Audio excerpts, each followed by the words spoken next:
Bonsoir, bonsoir, bonjour. C'est Congo News 24. Chers téléspectateurs, comme toujours avant de commencer notre émission, nous disons merci à Dieu.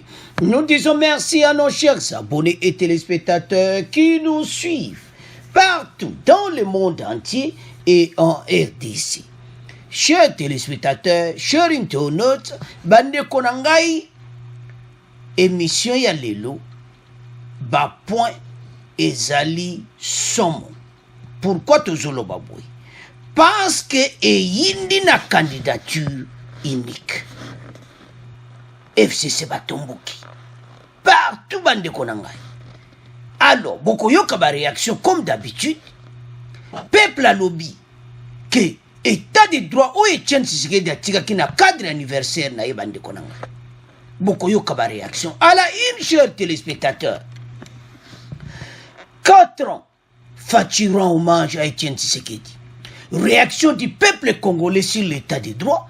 Bande Koboko Yoka peuple azur lobake. Tous les koulouna en cravate aux arrêts. O Etienne Tshisekedi atikaki. Bande Kodanga eza son mon émission oyo. Alors, toko développons ensemble. Deuxième point, chers téléspectateurs. Kabila déspédalisé. Donc, oyo kaka, donc, déstabilisation, moko salami na ngamu na bango do mawato. Alors, candidature unique à Mbosso na Kabound, et pesi mon boulot, comment? Mbosso candidat unique. Jamais Kabound candidat unique. Alors, c'est quoi tout kolobani? Et le bin de Gomoko. C'est quoi c'est pélité? Bon. Bon, bino mo complétant. Eza somo bande konanga don so ba okatsa wapi donc eza mo boulot.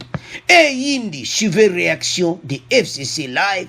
FCC ba fâché na ndenga muketi. Comment candidature unique? Baso pébi sa démocratie. Oh, bino pendant les 20 ans. Alors, toko développons ensemble. Troisième point, chers téléspectateurs. Oba lobaka yindi. Bayati interview na presse française a confirmé à lobby que d'abord de toute façon 30 ministres bande ko ba congolais ba message mo pesa ke yokani ezali suma kaba 65 ministres c'était 30 ministres et 15 vice-ministres ezaya ko yinde se yindi boko yoka ba question batuniye bande ko nangai donc sur makambu nyoso ba député na wezo lobamara FCC no ya gouvernement ilunga bandeko nde bazawa na interdiction de voyage. Eza somo na émission oyo. Alors bandeko nanga tozala connecté toko développer ensemble. Alors chers téléspectateurs bandeko nanga chers internautes tozala connecté émission na biso bandi comme d'habitude. On va commencer cette émission na 4 ans. Oyoka 4e anniversaire, ne ça déjà 4 ans depuis. Héros national, Etienne Tshisekedi akufaki. C'était le 1er février à Bruxelles. 4 ans que mourait Etienne Tshisekedi. Donc, ce 1er février marque le 4e anniversaire de la mort d'Etienne Tshisekedi Wamulumba. Mort survenu à Bruxelles en Belgique à l'âge de 84 ans. Il fut l'opposant historique à Mobutu depuis 1980, depuis Laurent Désiré Kabila, puis à son fils Joseph Kabila. La dépouille mortelle était arrivée à Kinshasa le 30 mai 2019, puis inhumée à la périphérie de Kinshasa le 2 juin 2019. Bande konanga beaucoup yoka. Oyo Jean-Marc Kabunda Lobi. Ndenge état de droit. Donc, bango nyonso bazo nyati état de droit. Jamais qu'on doit profiter de cette occasion ko yebisa bandeko ke. Et nyon sacré bazo ya na masolo moko donc i boko yoka Jean-Marc Kabund live. Et puis, toko yoka réaction ba Congolais. Que l'état de droit est comme peine en marche. Oyo Etienne Tshisekedi atikaki. Pour bakanga tous les couronnes cravate. Mais toujours en apport. Alors, bandeko Etienne Tshisekedi atiki oyo balobaka. Donc, tokobosa na mojana. Tokobosa na te parce que Fatia yé a landi makolo ya papa a installé état de droit. On est bandé les critiques et les makasi. bande ko na likamu nyonso okobanda okozwa ngo nanu direct ekobanda mais après yo comprendre quelle formule pour aménager yango ensemble pour ekoma epa wapi tokomi lelo. Etienne Tshisekedi atiki oyo balobaka batrace moko visible ya opposition. Po opposition ya sala nayebi te ezaki somo botalaka bino na batorture kokanga et tout ça oyo asuka nde oyo ya 2011 yango wana ezalaki pasi mais ebele babandi kofuta mwa bangoi mulunda ipesa. Alors parce que soki pene tozalaki pene pays mode démocratique, alors Etienne Tshisekedi fala bima na 2011. Alors voilà, en 2018 finalement Fachi abimi. Fachi a commis qu'à président de la République a utilisé comme mot wana oyo Etienne Tshisekedi a utilisé le peuple d'abord. Bandeko boko yoka réaction boyoka Jean-Marc Kabund oya koloba parce que état de droit balimba installé pene balingi ezala ndenge Etienne Tshisekedi alingaki yango réaction à peuple était tous les coulons en cravate bazana problème sur lui.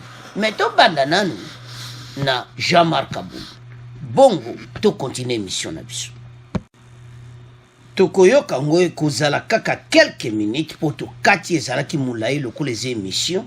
Alors tokatika mwa ndambo parti wana oyo bokoyoka koma Jean-Marc Kabund abetisi te sur ndenge nini union sacrée bakomea masulu. Alors tolanda Jean-Marc Kabund bongo to continuer émission na biso. Grâce à leur bravoure et à leur sens élevé du patriotisme, nous sommes aujourd'hui debout, mobilisés et déterminés à mener ce combat jusqu'à la victoire finale et écrasante. À travers ce propos qui viennent trouver l'expression de notre gratitude et de notre profond respect. Excellence, Monsieur le Président de la République, distingués invités, combattantes et combattants, autour de la mémoire de votre héros, je vous convie ce jour à la communion filiale avec son esprit pour que vive à jamais la flamme du combat. Comme vous le savez, celle-ci consiste non seulement à la conscientisation en faveur de la démocratie et de l'état de droit, mais aussi à l'exaltation des valeurs fondamentales, lesquelles militent pour une gouvernance exemplaire au bénéfice des Congolaises et Congolais. Même si les pesanteurs sont bien réels, et si les chemins à parcourir nous semblent encore bien longs, il est important de se faire toujours à l'idée que la victoire sera au rendez-vous, comme en témoignent les quelques résultats encourageants déjà engagés. Signifie l'application effective et sans faille de notre projet de société qui prône l'état de droit, où la justice est appliquée, la démocratie est pratiquée, les emplois sont créés pour tous, la corruption est combattue, la gestion est transparente, les pauvres ne sont pas oubliés. Alors, chers téléspectateurs, bandeko nanga tolandi biso nyonso wana ete état de droit oyo baza komema projet de société eza oyo misala emonana ke bapauvre tokobosana bango lisusu te parce que peuple na biso asouffrir mingi. Jean-Marc Kabund alobi yango clair tokomema yango ntina final nde yango.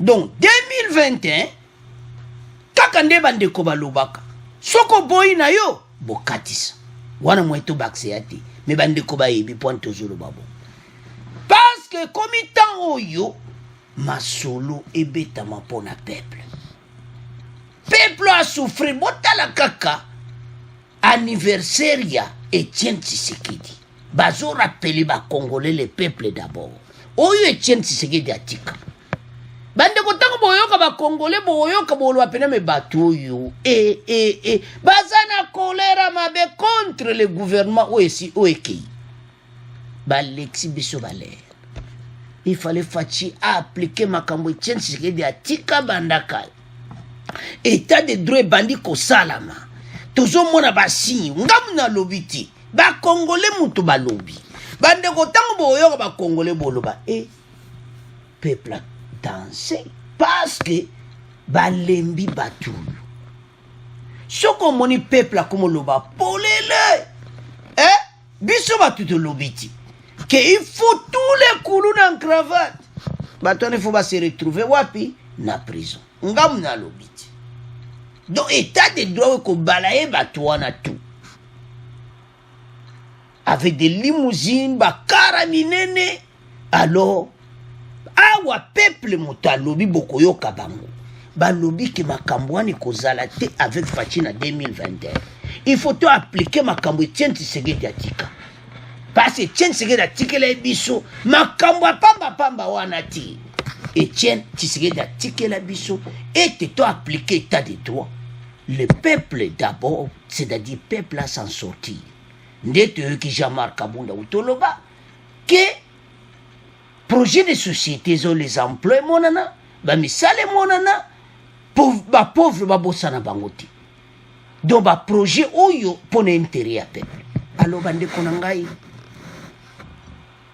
batu oyo pendant les 20 ans ba l'expulsion solaire et comme état on va appliquer o Etienne Tshisekedi atika donc à cette occasion y anniversaire na peuple a réagir na ndenga muketi bato do inde bazoloba vraiment que makambo ezo salama to moni penaki o Etienne Tshisekedi atiki et bandi ko salama alors sans plus tarder to yoka réaction à peuple na 4 ans anniversaire il y a hommage à Etienne Tshisekedi bongo to continuer émission na biso bande ko peuple à comprendre suivant Dit Chilombo, les membres de la famille et les cadres du l'UDPS seront présents au mausolée.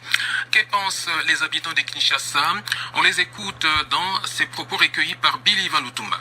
Nous sommes en train de comprendre que la démocratie est en train de s'installer. Il y a la liberté d'expression, la liberté de manifester. Nous ne disons pas que tout est déjà fait, mais ce n'est qu'un début. L'état de droit, c'était un cheval de bataille d'Etienne Tshisekedi Mulumba. La justice commence à s'installer. On commence à mettre la main sur les intouchables, les colonnes en cravate comme on aime toujours les appeler. Les combats d'Etienne Tshisekedi demeurent. C'est son fils qui est au pouvoir. C'est vrai que lui-même fait des efforts pour l'instauration d'un véritable état de droit, même si pour ses adversaires politiques, de temps en temps, il y a des dénonciations, des violations de certains articles, de certaines dispositions constitutionnelles. Etienne Tshisekedi Mulumba est une icône qui mérite très sérieusement d'être célébrée et je dirais également enseignée. Célébrée en fait pour servir d'exemple à la classe politique congolaise. Etienne Tshisekedi aura été en fait le modèle qui aura démontré qu'on peut dans ce pays pouvoir se battre pour le bien de ce pays. Il se sera battu, il aura donné pratiquement toute sa vie pour se battre pour des valeurs dans ce pays, des valeurs qui aujourd'hui commencent à être reconnues, des valeurs qui commencent aujourd'hui à pouvoir faire surface. J'estime donc que c'est une icône réellement qui doit être célébrée. Alors, bande konanga cher internet tolandi biso nyonso wana Etienne Tshisekedi wa Mulumba oyo makambo atika ebandi kosaplike balobi état de droit et bandit malgré parce que otomonaki na 2020 na 2019 bande konanga wana ezalaki nango toloba nini na ba blocage bon comprendre que na ba blocage les colonnes en cravate nde bolandi wana bakangi bango bongo sikoyo ekomi sans blocage donc état de droit oyo Etienne Tshisekedi atika ebele bakotonda na prison bandeko boyoki ke Etienne Tshisekedi aza icône moko oyo tokobosana te parce atikeli biso état de droit Fachi aza koaplike oyo papa na ye atikelaki alors bandeko na ngai yo congolais place ozali olandi réaction baninga na Kinshasa olandi oyo balobi ke oyo eza sous-tenté to perdre batemps pamba koyoka badiscours moko oyo kutu badiscours wana elembi si yo na posa mboka bandeko na ndenge mabe te ye na badiscours mosusu oyoki yango esili oyebi me oyo nini mais le même mutu kaka apesi discours alobi abaluki na ekomi nde mosusu non oui on peut critiquer mais toyeba totia yango na opposition moko républicaine parlons un peu na maloba oyo eza constructive. Les paroles ne sont pas constructives, plutôt destructives. Yango bandeko nanga oyo toyoki eza somo parce que batwana o babengi bango bankolo bacravate bakotika bango te et surtout que Fachi akomi na priorité ase so okabula pouvoir de suna mutu te parce qu'on a des pouvoirs moko partagés avec la coalition il faut to solo là to sala to tamsamboka non et comme temps oyo Fachi avani na ino sacré bazo sala masolo et puis mboka za ko avancer bande ko ngai to uti musika na place to zalelo soko moni na anniversaire Etienne Tshisekedi bato bazo rappeler kaka état de droit bayebi parce bandi ko s'applique. Alors il faut qu'on honorer muto atika kiyango i oyo Fachi aza ko s'appliquer et wuti pa ya papa. Alors aza héros oyo mbiso ba congolais to ko bosanati. Alors eloko nintontoloba awa était anniversaire na ye 4e année et coïncider na ba réforme oyo eza ko salama na Assemblée nationale oyo tozoyoka oyo tozoya na point oyo ezolanda bandeko nanga parce que point ezolanda eza somme bokoyoka comment quand Kabila do mawatro bokoyoka interview ya bayati bandeko makambo ebimi ba secret ebimi donc impossible donc mais tozoya na point alors et tonto résumé hommage na eboy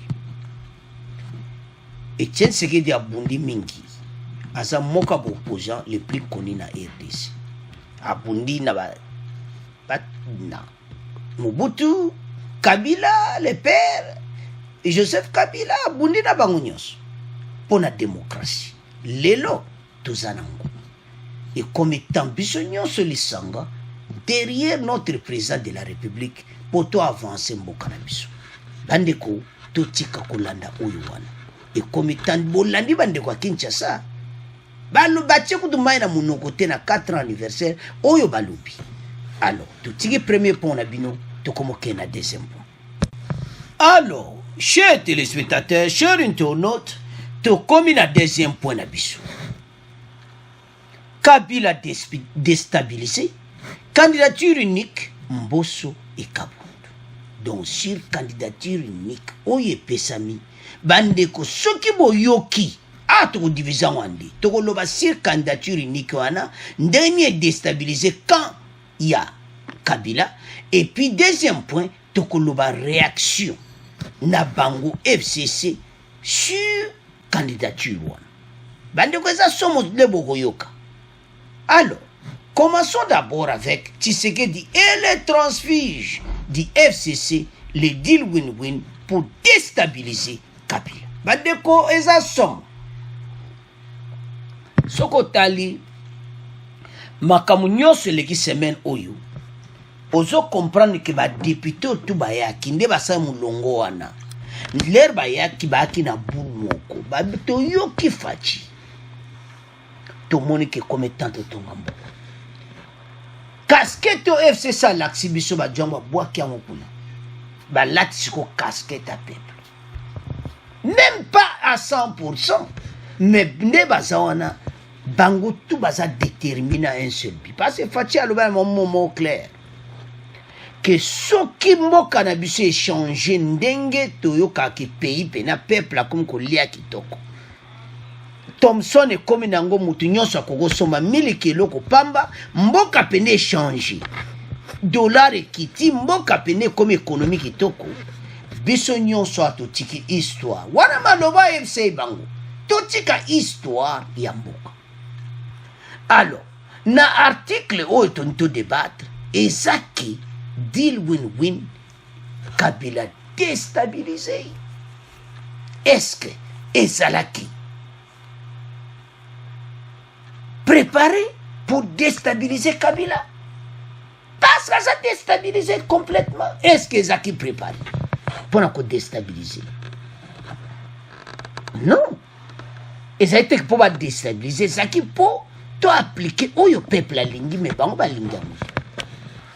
Alors, il fallait que nous n'endengo. Ba député bazalaki kuna mais motema ezalaki kuna ti. Bokoyo ke interview ya Bayati, il a tout dit. Kena kingankati kaba modorde biso batutoloki ti. Ah to yaka ko reporter mais tozo ya na point na suka. Eza somo interview na la presse française. Alors, avançons. Les deals win-win pour déstabiliser Kabila? Oui ou non? Ba député on ba kitaki ezaki na volonté na bango. Ba pusaki bango te. Bango ba ko lobo nyonso bazoloba. Mais muta apekisa bango asati. Mais tout yo kananu candidature unique. Ndenge nini lekaki. Et puis, to commenter biso nyonso sur réaction ya FCC. Parce que FCC ba sepeli nanguti. Ba lobi que oyo tezo salama ezapena kitoko te ba sepeli te bande ko moyoka. Alors, sans plus tarder, to yoka oyo bango FCC ba lobi parce que et qu'on se retrouve candidature unique ya Mbosso, candidature unique à Kaboun. Parce que wana bato fachi azana posa na bango. Mais nazo yebate pourquoi bango bazo tomboka boy. Tango bango batiaki mabunda nana lobaki. Ba candidature nyonso eza refusé bande konanga ezate ke basala ngona nkono. Bango boko FCC ba soutenaki mutra montazo ya indépendant mais ba yebi kaza muta FCC do biloko belé zaki préparé te zaki ko la ba omo ba sa sabotage mais ba yeko mona ki oh tout ça l'erreur ou bien ba yeba ke 391 députés ataku to tiebe so mutu monta ko voter biso ba mona ke penaki ba sili ba nyatami na mukete ba panzanaki ba moni moiti Mbosso Kaboun candidature unique donc na lobby mardi bako proclamer président de l'Assemblée nationale Mbosso vice-président Kaboun et lobby ndeko moko soko lingite bon katisa wana to tika ona alors to yoka interview oy bon to continuer mission na biso. Publication ce dimanche à Kinshasa de la liste définitive des candidats aux élections du bureau définitif de l'Assemblée nationale. Presque toutes les candidatures indépendantes ont été invalidées, laissant ainsi la chance aux candidats du ticket gagnant de l'Union sacrée de concourir sans adversaire. Le collectif des candidats invalidés juge dans une déclaration ce dimanche cette décision d'illégal, d'injuste et se propose de saisir l'Union interparlementaire. En réaction, le rapporteur du bureau d'âge, Gaël Boussa, estime que toutes les décisions liées à l'examen des candidatures ont été prises conformément au règlement intérieur de l'Assemblée nationale ainsi qu'à la jurisprudence parlementaire. Michel Kifinangoy. Après examen, seules les candidatures du ticket gagnant Union Sacrée ont été retenues, à l'exception du poste de rapporteur adjoint. Toutes les autres candidatures indépendantes ont été invalidées, laissant ainsi Christophe Mbosso, Jean-Marc Kabound et les autres candidats uniques. Ce que condamne le collectif des candidats invalidés. Jean Kimbunda. L'exclusion de plusieurs candidatures par des motifs fallacieux met sérieusement en danger la démocratie dans notre pays. Il est inadmissible que le bureau d'âge conduise un processus électoral dans lequel 2 de ses membres sont candidats à l'élection du bureau définitif. En réaction, le rapporteur du bureau d'âge de l'Assemblée nationale précise que la commission chargée d'examiner les candidatures qu'il préside n'a fait qu'appliquer strictement le règlement intérieur de l'Assemblée nationale. En rapport avec l'incompatibilité du président du bureau d'âge et sa candidature au poste du président du bureau définitif, Gaël Boussa avance néanmoins une jurisprudence. En 2012, ajoute-t-il, le président du bureau d'âge était aussi candidat deuxième vice-président et a été élu dans le bureau Minaku, alors que c'était lui qui avait présidé tout le processus des votes. Alors, bande konanga tolandi wana. Toyoki biso nyonso na ndenge FCC bato tout ba invalidé ba réagir. Bozo réagi ba pesi moka exemple na rapporté que na 2012 salamaki na bureau Minaku, bureau d'âge Minaku azalaki moko a PCP candidature pe abimaki na kati ya Minaku lerwane ya zalaki président ya Assemblée nationale. Alors, bande konangai na yebite bango baza kotomboka rapporteur a le biango clair ya bureau d'âge que basalango conformément ya ba règlement d'ordre intérieur ya Assemblée nationale. Candidat FCC a le col indépendant. Bande ko boko yoka bi bayati une interview à éclaircir parce que point ne pena moto. Comment Mbosso unique? Comment Kaboun unique? Kaboun zo solo la vie na ye habita tala masulu boy. Kaboun ça la calme pour les comitants. Donc ne t'en fais pas. Mbosso mona de côté wana côté. Biso batolo va mona bazo solo zate. Bon comprendre kaka ke Kaboun azo pesa ba vrai ba flash. Oh, sourire, je ne suis pas président de la République. Donc, tant que je sourire, je suis salama. Ma sourire, je suis tamboula. Tokos. Alors, bande konanga. Tango koki.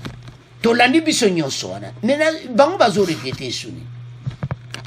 Tant na yo kaba réaction na bango ke, ezo beb sa démocratie. Mais pendant les 20 ans, wabi démocratie boye la kibiso. Ya gaz la climogène.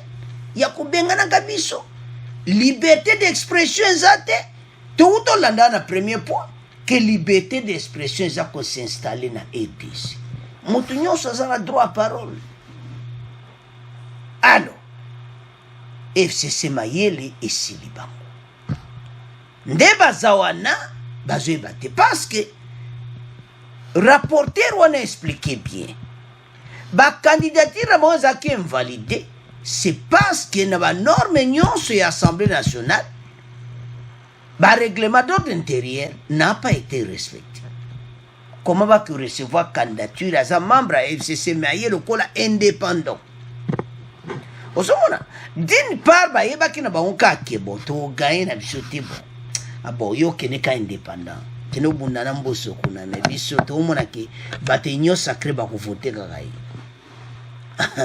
Donc, neto lobawa, match se beta minango.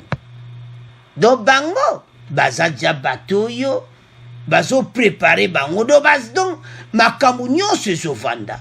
Mbosso et Kaboun, tike gagnant. Tozonga na point oyo ke FCC baza déstabilisé. Oui, et zo mona clairement que baza déstabilisé. Donc, il n'y a plus rien là-bas. Bande ko sala ndenga mukete te so combien de béton batindela ki bango na zo yebate. Donc bado ko panza na moko to zo comprendre. 391 chiffre moko ya ba député nde mo ba sa mulongo na baki. Sikoyo président ya Assemblée nationale abimi na kati union sacrée. Vice-président Union Sacrée. Makambango yangoyo. Sikoyo tolobani. Donc, les tickets gagnants, Sali Masolo, Fatia gagnant. Alors bande konanga bato il faut pas comprendre que match betami ba poli na bango batika makelele et comme temps totam samboka pour bazana défi be fachi banango parce ba su majorité et comme temps au peuple congolais CPLA ndenge kabunda lobaki na premier point était projet de société masole sala makito. Alors to tiki deuxième point na bino boyoki ndenge yindaki boyoki ndenge ni batombokaki alors eza mobulu pona bango. Alors sikoyo masole ezotambola o balobaka kitoko totika ngo na bino tokomoleka na troisième point. Alors, chers téléspectateurs, bande konanga interview de Bayati avec la presse française. Boko yo kaba question sonya tuniye bande konanga ezasom. Et yana lobaka ba abonné na biso boza penzako. Donc boza na ba idée moko ezosunga gouvernement na ndenga mukiti. Donc faut mona que présidence balanda ka ba réseaux sociaux de près. Yango bande konanga to conseiller bo pesa ka ba vrai ba idée poto bongisa mboka. Boyebi que gouvernement o ekoza 65 ministres te. Baleki ebele bandeko gouvernement ekozala la moitié 30 ministres ezaya koinda esi yindi avec 15 vice-ministres parce que gouvernement les gars qui 65 na yebite et puis là mbongo ezokendi alors et puis ceux qui bolandi Bayati 15 vice-ministres donc ezaka ko de ko bako diminuer ngolisu balube ko jamais ko dépasser 45 membres si ko bo comprendre si ko just stylo na papier 65 ministres botikalito tchakaka 45 20 ministres wana tia salaire na bango mais congolais bongiti mbongo bazoluka kwa ba récupérer mbongo ezonga yango fatia ibisi bango tozo na pona boko biba territoire ti ndenge bavandi wana boko yoka na interview bako bima territoire congolais ti baza bloqué de baza wana alingete okite le metozo na pona. Alors avance bande konangai bambongo zo kende na ba dépense ya kofuta ba ministre salaire leki. Donnons un exemple. Ce qui ministre mange à $12,000 ou 10 ou combien hein? Ce qu'on sali fois 20 hein? Bande konangai et bela peu près ba $200,000 ou yoba bombi na 20 ministres balongoli donc $200,000 assuré koko taba bana ba projet pour na peuple. C'est trop. Budget institution zo mbongo nyonso na banque centrale trésor public donc soka ke comme ka fait ni mo ba foot yango zo mona ke ba se retrouver na point que ba kongo foot même ba employé miki ba zumbongo ti pour ni ba ministre ba djuna mbongo na bango yango fachi apesi bango malupa ke na bino nyonso ba ministre ndenge bosa wana pas de dépenses. Bande ko bolanda ki message en émission ele ki to ko zonga ngoli juti mais tozo ba bato ba komi na suka nde ba vandi wana ilunga na gouvernement na yi et belé ba ko se retrouver na makala. Avançons. Bayati a répondre ba français a si ba on que tout mboke zongisima peuple congolais toza ko avancer. Question musu batuni ba bin nombre na 391 députés.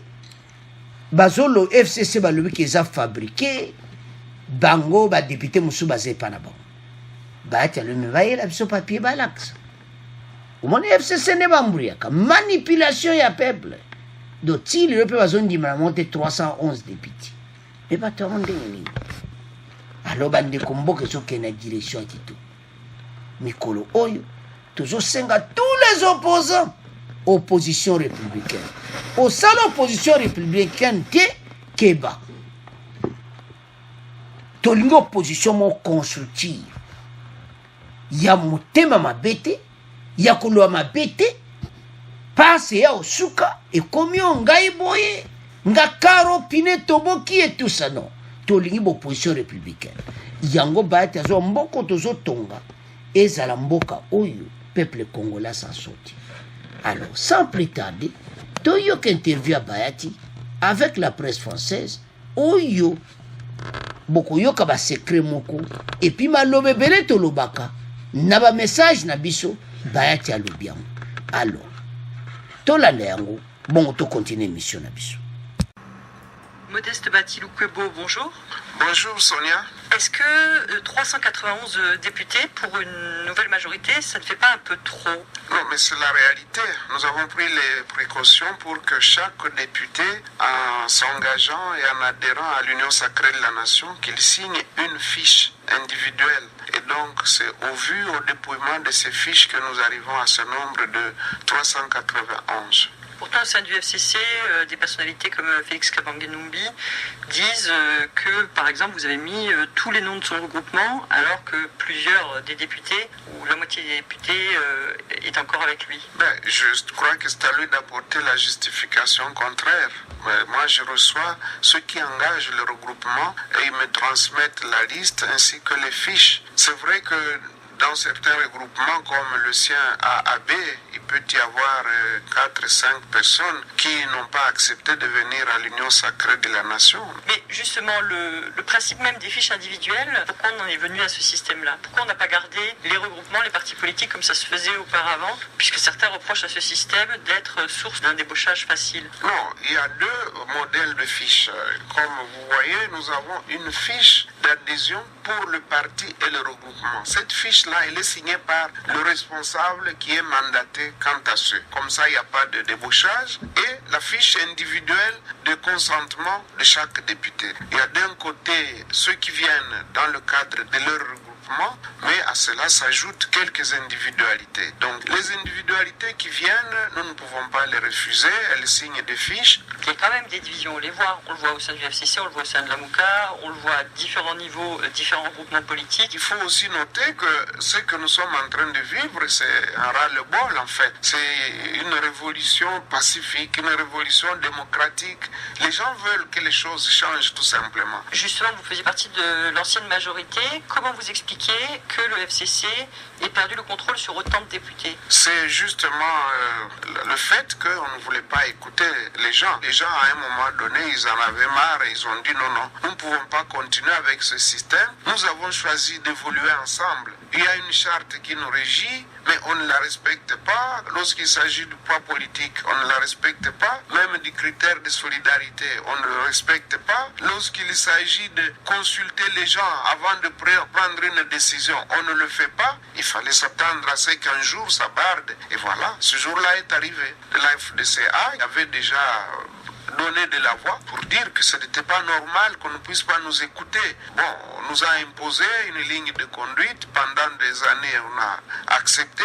Mais à un moment donné, on a dit non, basta, nous devons nous-mêmes nous assumer, quelles que soient les conséquences. Et les conséquences ont été vraiment très, très fâcheuses, et jusqu'à être traqués, jusqu'à être poursuivis, jusqu'à nous priver de nos droits, et notamment la participation à la gestion de l'État. Parce que ça ne peut pas s'expliquer autrement. Lorsqu'on voit l'engouement avec lequel les gens viennent adhérer à l'Union sacrée de la nation, on peut considérer que c'est une sorte de libération. Donc les gens se sentent maintenant libres de pouvoir exprimer leurs ambitions. Tout comme nous respectons ceux qui ont choisi de rester au FCC. Et donc c'est aussi leur liberté. Qui est responsable? Est-ce que c'est Némi Moulania qui était le coordonnateur du FCC, ou est-ce que c'est Joseph Kabila lui-même? Je crois que moi, il ne me revient pas de répondre à cette question. Vous avez suivi toutes les déclarations. En fait, cette révolution est partie du FCC dans son sein. Et donc, vous dites qu'il y a une adhésion, ça correspond à une envie, mais du côté du FCC,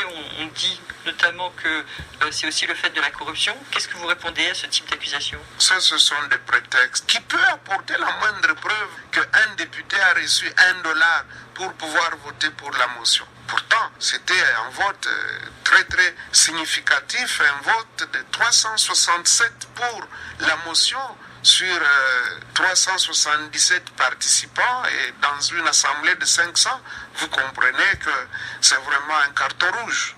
On ne peut pas dire que c'est pour de l'argent que toutes ces grandes personnalités sont en train de s'engager dans l'union sacrée de la nation.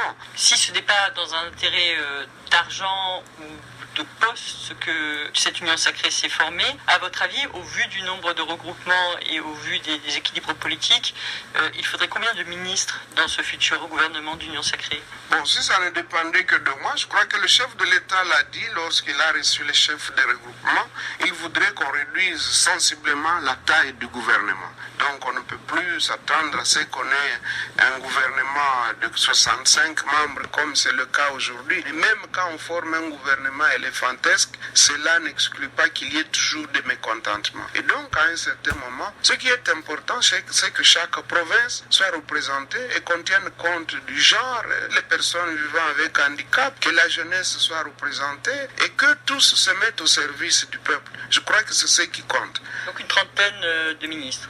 Une trentaine et quelques vice-ministres, en tout cas aux alentours de 45. Donc si vous êtes Premier ministre demain, on n'aura pas un gouvernement qui dépassera les 45 membres. Bon, je ne le suis pas pour aujourd'hui, donc je ne peux pas répondre à cette question, mais ça c'est un souhait que j'aimais en tant qu'acteur politique, et je l'ai entendu aussi de la bouche de plusieurs acteurs. Ils estiment que le train de vie des institutions doit vraiment être totalement réduit. Ce n'est pas seulement au gouvernement, mais aussi dans toutes les institutions politiques. Est-ce que vous pensez que vous pourrez être Premier ministre? Est-ce que le poste vous intéresse? Bon, le poste m'intéressait. Moi, je me suis engagé à servir mon peuple, mon pays. Et donc, je travaille. Si on m'appelle à une fonction, je vais l'assumer. Mais pour le moment, je ne suis pas candidat. D'ailleurs, il n'existe pas de candidature à la primature. Le poste de Premier ministre, c'est un poste qui est géré exclusivement par le chef de l'État. C'est lui qui apprécie qui il peut désigner comme Premier ministre, bien sûr, en respectant les prescrits de la Constitution. Il choisira un Premier ministre au sein de la majorité parlementaire. Que représente le FCC ou les transfuges du FCC et l'opposition dans cette union sacrée? En termes de pourcentage, je peux dire que le 2/3 viennent du FCC et le reste, ce sont les forces politiques autres que le FCC. Comment vous pouvez espérer une gestion différente avec en gros la même majorité, enfin une grande partie de la même majorité? Tout est possible parce que si l'impulsion vient de la tête, les choses peuvent changer et elles changeront. On attend cette semaine l'élection des membres du bureau définitif de l'Assemblée. Beaucoup des candidats de l'Union sacrée se retrouvent aujourd'hui sans opposition. Il y a eu beaucoup de candidatures écartées. Le FCC estime qu'il y a un manque de transparence dans cette situation et un manque de démocratie. Que répondez-vous à ça? Je pense que c'est une erreur politique très grave. Ce que le FCC a fait en ne voulant pas présenter des candidatures aux différents postes du bureau de l'Assemblée nationale, c'est une erreur, c'est une défaite déclarée à l'avance.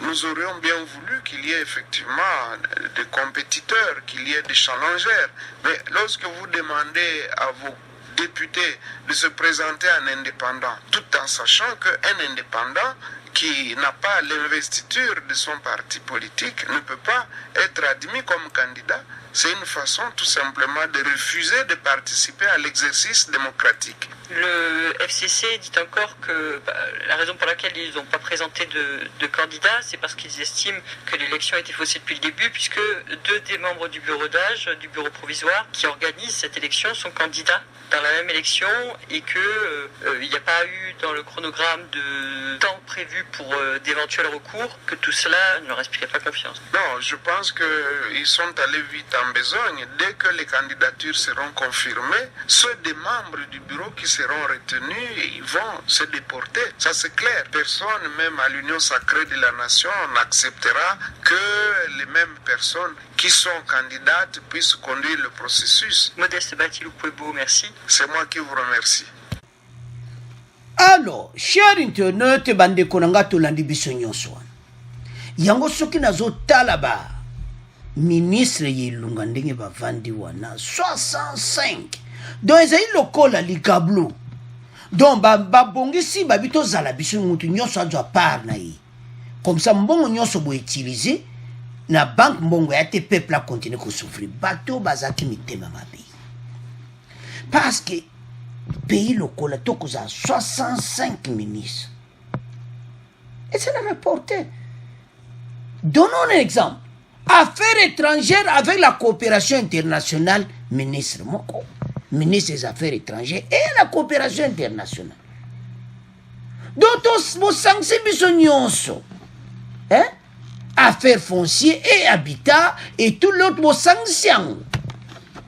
Bajomo bandambunda bakabula 65 pour nini navanda wana bango baza à l'aise ba ministre donc mutaji à s'en sortir bongo peuple wana ndeko zama o eza victoire ya ba peuple na ba message to pesaka parce que bana to bana be mission au moins bandeko ba commentaire kaka 65 ministres wana ti il faut ba kitsa ba ministre yango toujours réponse yo congolais place aux alliés aux hollandais mission tala makamba zo bongsa pona peuple o eza déjà signe et c'est la volonté de l'état na projet na banque tout mbongo ebima pona bato yuti pas ce salaire ministre zebeli. Alors, réduction de 65 à 45, et ça déjà un pas. On peut diminuer encore. Bahati a dit que ça ne peut pas dépasser, mais à l'objet qu'il faut à la 45. Et cause à peine à Sewa. Baluka vraiment quitter ça yango. Parce que mbongo zo kende na ko paiement yaba. Yaba ministre, c'est trop. Baso yaba yeba bureau tout ça ba yena ba dossier ba chèque ko benda bali konda makambo be. Mais peuple azo s'en sortir ne loko moko te. Esa ma bande ko nangai. To landi wana ba question ba tuniye. Est-ce que au CPL la poste après ministre? Oui. A CPL la te comment? Ndega mabete Bahati soit comme le premier ministre. Assez à mon équipe, à l'objet interview, ne yokani, fatia yoki, qui Bahati a un poste à poste. Ah, Mikolo, quoi est un problème sérieux dans ce il a même dit qu'il n'y a pas de candidature au poste de ministre. Mais bon, comparer ce qu'on est le kaki. 2 ans passés.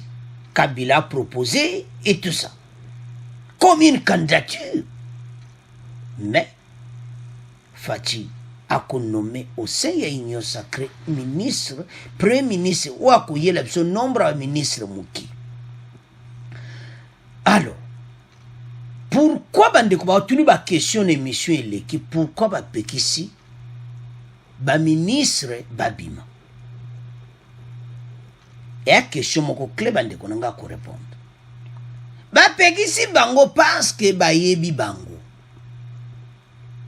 Bahati connaît tout le monde bolani na interview na ye alobi tozo vivre na mode d'ordre bakolo baboy bango yesi bakataki déjà bazo kamutute alobi ke ndengo moni ba député na tout ba yene union sacrée ba se refoulé bazaki loko na prison donc ba ye pena ba ko s'exprimer librement kuna bazaki ko s'exprimer librement ti bande ko biso to lobiti to landi Bahati donc kuna pena mpasi ezalaki ya kosaka na ngoti pays où tu vivre comment? Alors, 65 ministres au Nase, Binonyon 65. Nevi ba musude wa siba benda na kina ndenga ya ndela ba butuna donc toye ba le remise reprise. Toye ba musude ya siba benda na ki boba benda na ki bato ba siba benda ki balikonda. Oh, ngai na mema ki boye donc yango bo wana nde mutu babenda na ki deja ndengo moni bavandi wana tezo zela remise reprise pour ça na ka fin semaine pour premier ministre azobima kaka mercredi pour lo ba zela vote assemblée nationale leki makamute esili mercredi premier ministre eza ya kuinda esi yindi bakukatsa frontière ndenge ni alors ndenge bazawana bazana problème sérieux et comme osenga ke ndenge baza wana dossier na bango batraite yango ndenge nini le bakosa mise reprise bayeba soki mbongo ebungi te soko ebungi boza na problème sur lui. Alors ndeko na nga congolais place oza na coin RDC tolandi Bayati ce que Bayati a dit eza vraiment vérité eza makambo oyo parce qu'il y a un informateur donc interview ne mutu nyonso aza na besoin yango bandeko na ngai interview oyo mutu nyonso aza na besoin nango parce que vous n'êtes pas Bayati ye mutu azali kotambola et puis ndenge aza wana soka kompe premier ministre mabete parce ayebi batu oyo ntango bakosala remise reprise bobandana kuna bobandana ministre boy parce que déjà ma téléphone bananja kobengana. Allô, ça va? Oui, je suis bien là. Alors, les dossiers là, vous avez déjà décaissé? Oui, ne t'en fais pas, je vais décaisser au ministre des Finances, ne t'en fais pas, je vais signer ça ce soir. Décaissement, ça là, midon. Mais il y a un qui bakoko ça la tako bimisa enkati. Décaissement, ça la mati. Bino nyonso mbongo ekoko bima mikolo kaka salaire ya ba personnel. Alors, bande konanga eza mawa. Tolandi biso nyonso Bayati. Mais toyebake mboka ekoki na direction kitoko. Donc, tous les frontières bloquées, place okoki mezate, ba beto ezaka kolanda, alokala te balobi bango nyonso wapi ozare. Alors bandeko eza ya koinda, c'est à ce point de comment clôturer mission na biso. Bon abonner massivement, bon continuer à partager. Merci na ba commentaire na bina kitoko. Merci pour être nyonso tolobake yokani. Bon abonner, au revoir, à la prochaine.